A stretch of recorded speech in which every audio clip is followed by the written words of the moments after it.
Welcome once again into Inside LAFC Podcast. I am Max Bretos, and the time has arrived.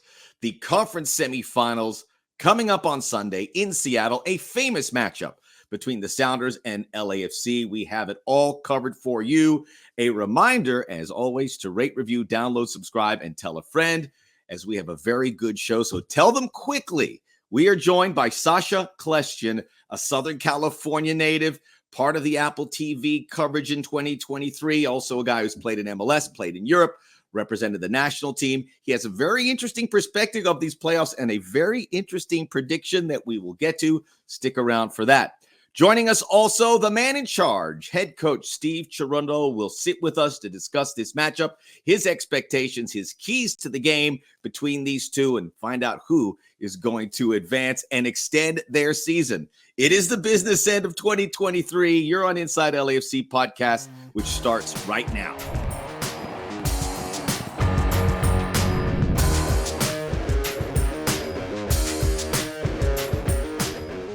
And just like that, welcome back. We're here on Inside LAFC Podcast, and my guest today has made that transition from player to media member. He's going to have to be all crotchety here soon enough, chasing coaches, bugging them and players and breaking news. I hope you're ready for that, Sacha Kljestan.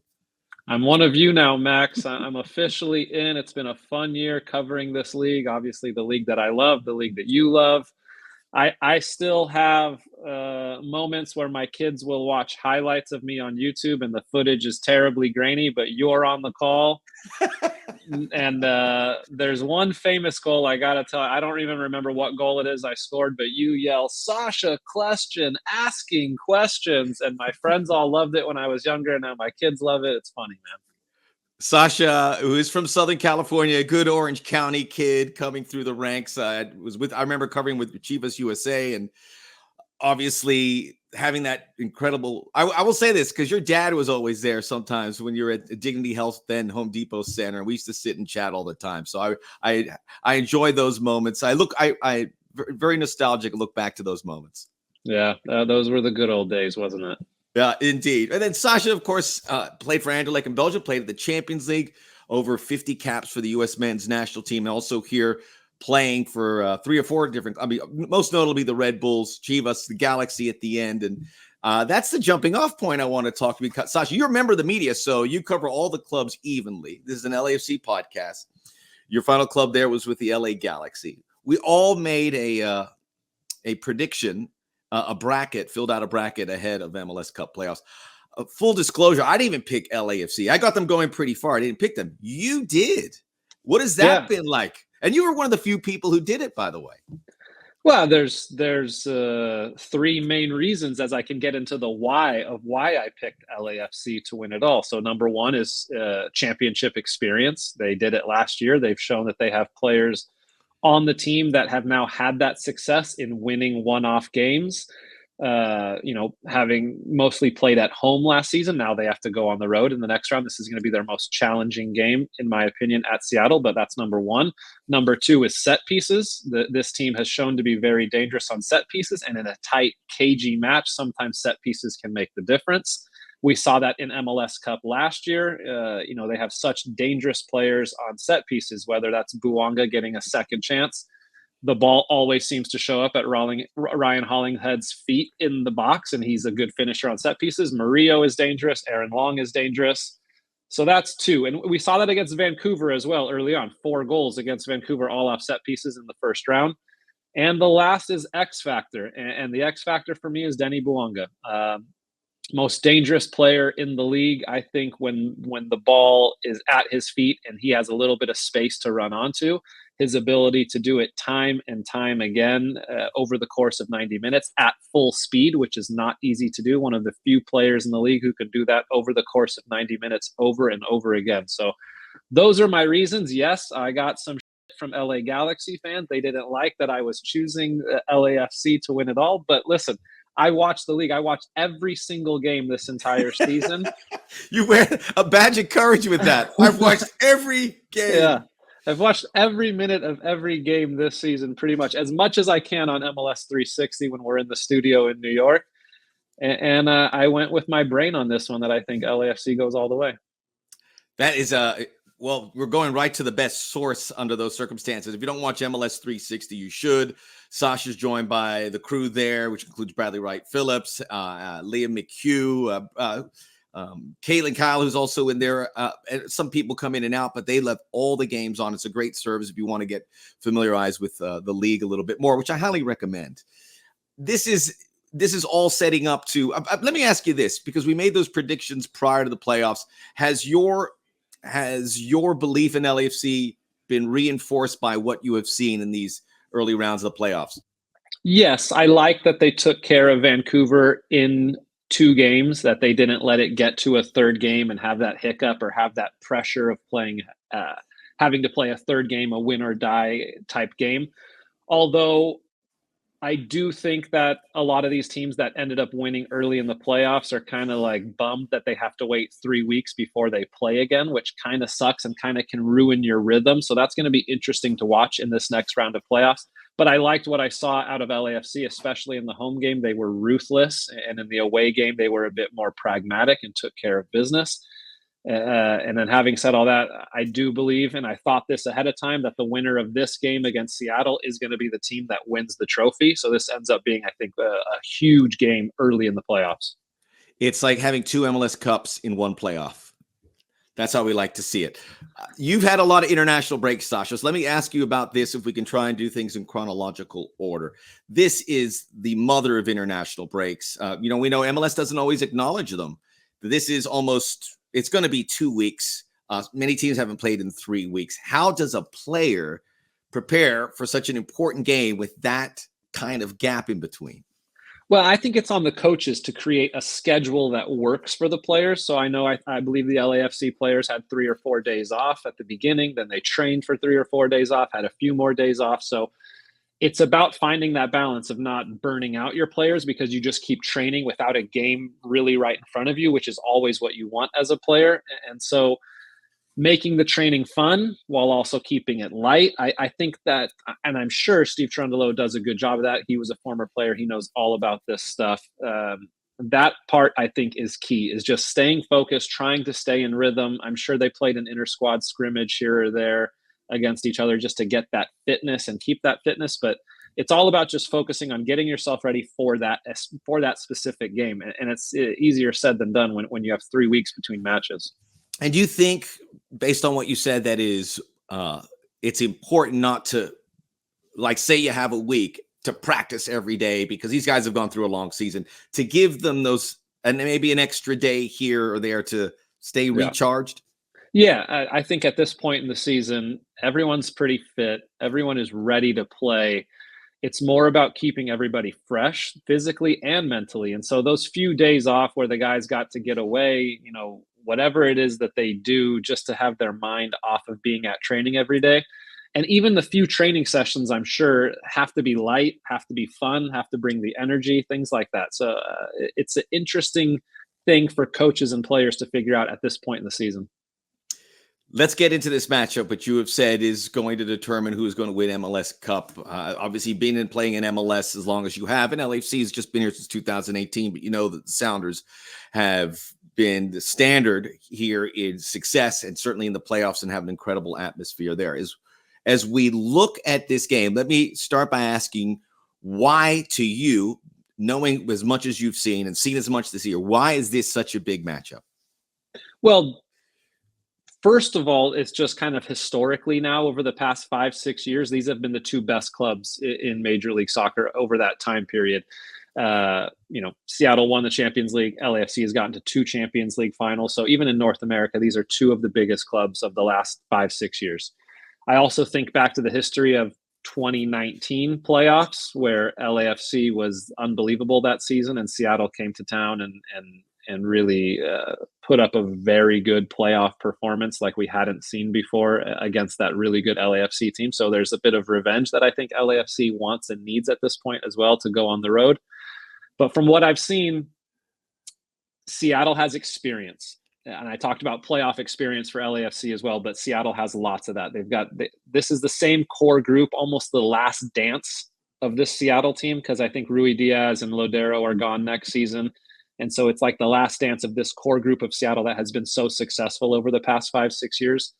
So that creates a big moment for them. For LAFC, it's a little bit of the same. Is this the end of Carlos Vela at LAFC as well? Is this his last dance? It's a different group of players with LAFC. They have playoff experience, championship experience. And then, like I mentioned earlier, Denny Bouanga, the X factor. And the way I think about this game, they've played twice this season, and there's been one goal scored amongst those 180 minutes. So it's been cagey matches. It's been good teams who don't want to make a mistake at the back, who don't want to give anything up. And in a game like that, I think it's going to come down to transition moments. And that's why I give this little edge to LAFC, because in transition, Denny Bouanga is the X factor. I saw Steve Cherundolo say earlier this week when talking to Taylor Twellman, if the game is cagey, that could be the X factor. But if the game gets open and gets into a shootout, he also likes Denny Bouanga and having Carlos Vela and guys like that that can put up goals, So I expect the game to be more cagey again, probably be a 1-goal game. I'm going to ask you about Denny Bouanga because the performance continues to grow at the end of the season, as well as what's happened in the playoffs. But let me ask you now, because he even went off to Gabon, World Cup qualifying, and there's a lot of hope that he can help Gabon make a World Cup with this new expansion in the 2026 edition. And they're off and running, 2 wins out of 2. They're ahead of the Ivory Coast in their group. Very good. Scoring there, scoring the back end, scoring in the playoffs. And you mentioned he's the X factor. I was listening to a conversation, I believe, on Taylor's podcast as well with Felipe Cardenas. And he was trying to repivot because Lucho Acosta is going to win the MVP, but Denny Bouanga's goal scoring has reached a historic level, and you put it on the first page with the best names around the world, Erling Haaland among others, and he kind of, with the games in every competition, he's kind of up there. Does he have a case for? I mean, he's not going to get it, no. But does he have a legit case if we wanted to argue about it? Oh, he has a case for sure. The problem is, I think we're told to vote purely on Major League Soccer regular season games, yes. Where if it's just who's the best player who played in Major League Soccer over this course of the year, I think it's Bouanga because of what he did in Champions League, Leagues Cup. All competitions for him, he's been phenomenal. Lucho Acosta, I agree with you, will win the MVP, but Bouanga has a shout. And it's because of what I said earlier, how he can do it over and over and over again. The hardest thing in soccer is to score goals. Number one. The other hardest thing to do is to do it time and time again when people know you and start marking you tighter and start double teaming you, and that you still find ways to be relentless and get goals. And Denny Bouanga has done that all season long. It truly has been remarkable. And I think it gives the LAFC supporters and certainly Steve Cherundolo and their coaching staff a lot of confidence, because as good as Seattle has, as you point out, they don't really have someone quite like that playing the way he has. But you also mentioned this, the margins are so thin here and there haven't been any goals. I would imagine it would be folly to think it's going to end 4-3, but you even touched on that, if things get open, it could get a little wild and woolly, but the margins, as you touched on, are tight. Where do you think the separation in some of those? I know you mentioned transition, but where could some of the separations be for LAFC and for Seattle, where we watch this game and we could see it develop? Well, it's when I expect Seattle will have more possession of the ball in the game, and when the ball turns over, if LAFC can win the ball slightly higher up the field and start to exploit a little bit of space in a quick attack, that's the moment I think where LAFC can be very dangerous. Like I said, Bouanga, relentless on the run, one of the best in the league when there's a little bit more space. So we'll see. I'm not sure Alex Roldan will get up into attack as much as he usually does. We'll have to be a little bit more conservative dealing with it if the turnover happens. I also think the defensive midfielders for Seattle need to be just, when they're in possession, they just need to know where Bouanga is, and if the ball turns over, how they can deal with him.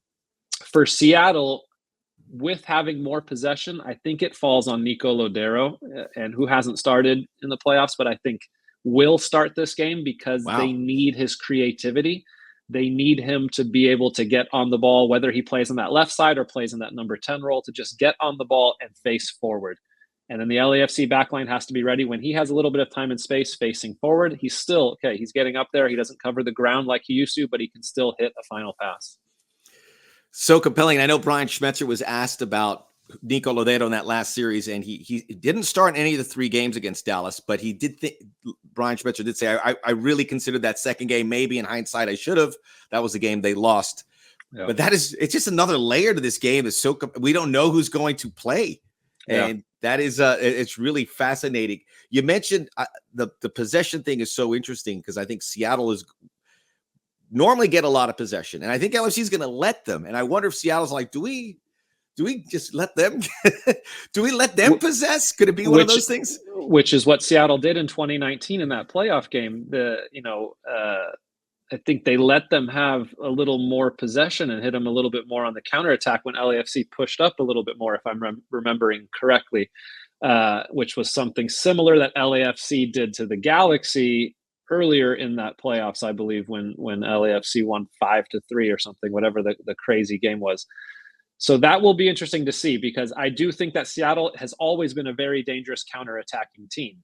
And LAFC is probably one of the best counterattacking teams in the league, that they're so direct when they win the ball and they go forward fast. So that's why I just think transition moments on either side.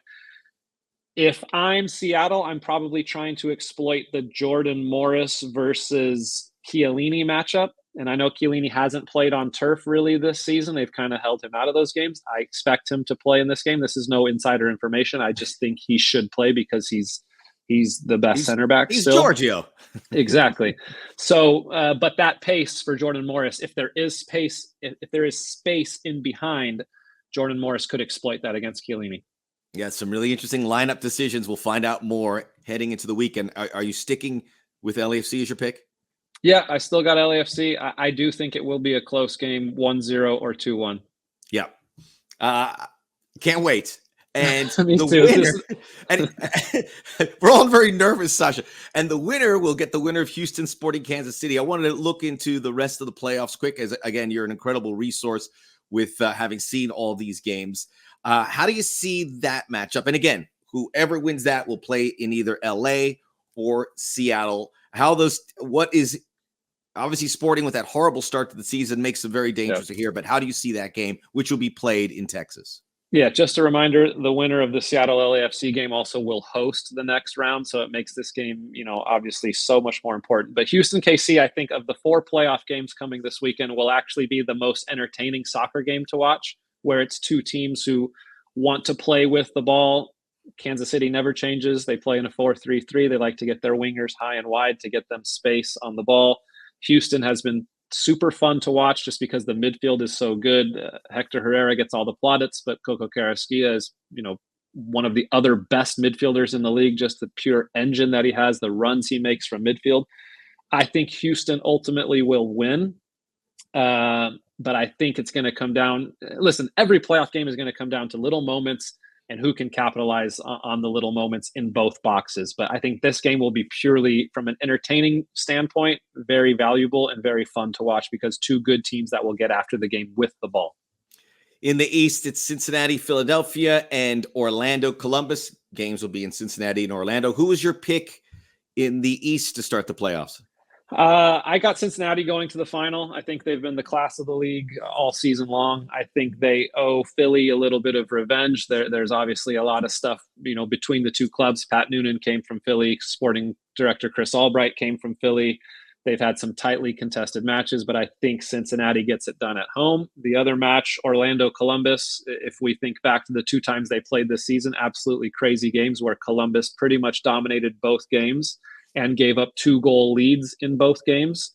I don't think they'll be able to dominate this game the way they have in the first 2. I just think that Orlando will set up shop defensively, much more organized, will not give Columbus the time and space they gave them the first 2 times they matched up. And I think Orlando ultimately wins at home to set up a 1-2 in the East. Your weekend is set. We know where we're going to be. Yeah. Happy holidays to everyone. Happy holidays to you too, Sacha. Thanks, dude. Appreciate it. May you enjoy it here in SoCal before, I'm sure, heading out east for the run in the playoffs. Sacha Kljestan joining us here on Inside LAFC podcast. Always great to have this, and I hope you guys enjoy that here at home as well. Thanks, Max. Appreciate it. We'll be back here on Inside LAFC Podcast. Head coach Steve Cherundolo joins us next on the show. We'll be right back. We're back here on Inside LAFC Podcast. I'm thrilled to be joined by head coach Steve Cherundolo. And Steve, I don't know if there's anything that can get you ready for what you've experienced. You haven't played since November the 5th. The international break has been honored. Have you ever experienced anything of a break and coming back to that? And if you have, as a player or coach, what is the best way to bridge the gap between actual competitive games? Well, I think we did have a break similar to this situation this season. Before the Leagues Cup started, we did not partake in the first round and joined in the second round. And similar situation where you have some training sessions to maintain fitness, but to recover and to get some well-deserved rest. And I think we're in the same situation. Feels very similar. I'm hoping for a similar result on the pitch where our guys are fresh, ready to go, and excited to get back on the field to relish the competition, but also rise to the challenge. Getting the competitive juices flowing, obviously difficult in a stretch like that. You had the international players. It was really a tremendous window when you look at it. Denny started, had some big goals for Gabon. Daniil started, Fufu Krastev, Kiki Oliveira starting their games. Buke as well. Maxime Crépeau was with Canada, was with them in their Nations League performance. What does that bring back to the group? Obviously, you'd love to have everyone under the same roof, but knowing that those guys, when they went on international duty, were able to contribute and get that competition under their belt. I think it's pretty normal. The players who went on their national breaks are used to playing in international breaks, and the ones who didn't are used to not going. So more of the same. We did miss, I think, 6 players on international break, plus a couple more who are regulars with our second team, but also training with us. So it's a proud moment for us at LAFC to see all these players be recognized and to play for their nations in important games. And it's maybe a better feeling to have them back once they do come back healthy and, with a couple of W's under their belts, full of confidence and obviously still in rhythm. And obviously that's going to be good. So you expect full squad incorporated ahead of the Sounders game? Yeah, we do. They are not obviously optimally rested. There are some time changes involved, some long travels, but we'll do our best to get the players ready to go for Sunday. And I think having the game on Sunday gives them another day break, so that helps out immensely. As the neutrals in MLS, they're going to be thrilled for this game. I can't wait to see it. So many people. You obviously have to keep the players locked in for the game in hand. But just from you, as if you look at what these two clubs have been able to do, certainly since LAFC came in the league, and what they've been able to do since you have been coached, they've both been successful. Obviously, LAFC, you experienced that firsthand. The Sounders in their own way. How important is it a match like this for the postseason? If you could take your coach's hat off and say LAFC Sounders up at Lumen Field, big crowd, for this to be a showpiece event. Yeah, it's very important. I think it'll be a very intense game. I think if two teams who understand how to play and win in games like this and moments like this, I think it'll be a game decided by very few moments. And hopefully it's a game where the players make the decisions and not officials or coaches or environment, field, weather, what have you. And I'm really looking forward to it. Two excellent teams kind of clashing against each other, and hopefully we'll see some good football and some goals as well. But the most important thing is to advance, and I think that's what separates maybe these two organizations from others, is both understand how to get the job done and to advance and to win games. I mean, scoring goals have been tough against the Sounders. They've had incredible defensive record. They've I think lost one game in 11 or 12 to end the season. When you scout this team and see how they do things defensively, why is it such a tough matchup? Well, they've created a defensive scheme that suits the individual players and their own qualities. I think their qualities are very athletic. They work together as a unit, as a group. They're compact. They're either up higher or lower, nothing in between. Don't get stretched. They don't cheat. They put in the work. And so I think all of those reasons creates We're a very solid, defensive, structured, and well-coached team. We have ideas that can break them down, and we will show our players and give them solutions this week. And boys will hopefully implement those on Sunday and see a couple goals. You guys were great in the best of 3. 2 games, took care of business against the Whitecaps. Do you prefer the single game? You had success in 2022, but obviously it's all ramped up. 90 minutes, and you have to be performing in that window to advance.